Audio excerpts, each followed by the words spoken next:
नमस्कार मित्रांनो, आज आपण जाणार आहे लालबागच्या राजाचं दर्शन घ्यायला. तर चला मग. पहिल्यांदा ट्रेन पकडली आणि निघालो लालबागच्या राजाच्या दिशेने. मस्त वातावरण झालं होतं, अगदी हिरवंगार आजूबाजूला झालं होतं.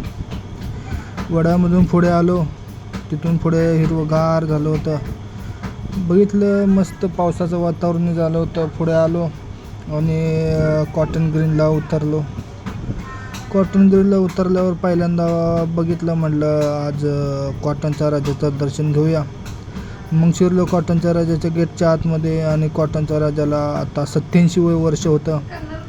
ते आतमध्ये गेलो, देवाचं दर्शन घेतलं मस्तपैकी आणि थोडे 1-2 व्हिडिओही काढले. मस्त देवाचा लूक भारी दिसत होता.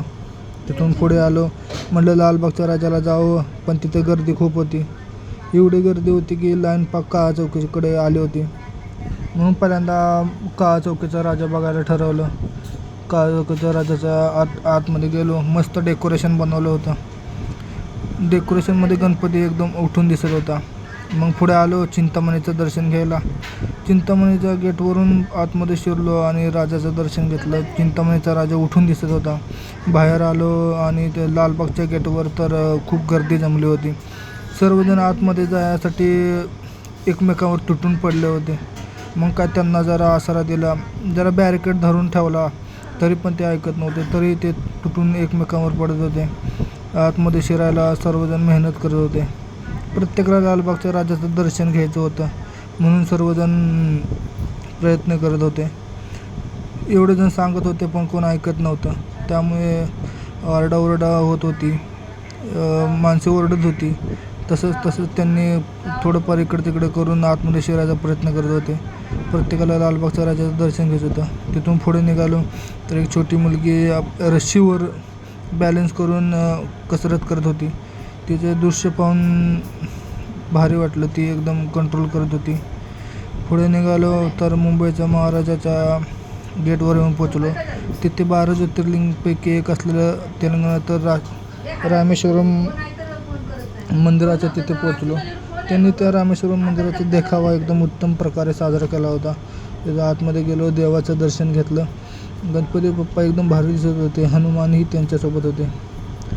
बाहेर आलो तर आता परत म्हटलं जावं, तोपर्यंत संध्याकाळ पडले होते. लालबागच्या राजाच्या दिशेने निघालो आणि लाईनमध्ये उभं राहिलो. लाईनमध्ये उभं राहिल्यावर लालबागचा राजा आता दिसणारच होता. आणि हे बघा, हे आहे लालबागचा राजा.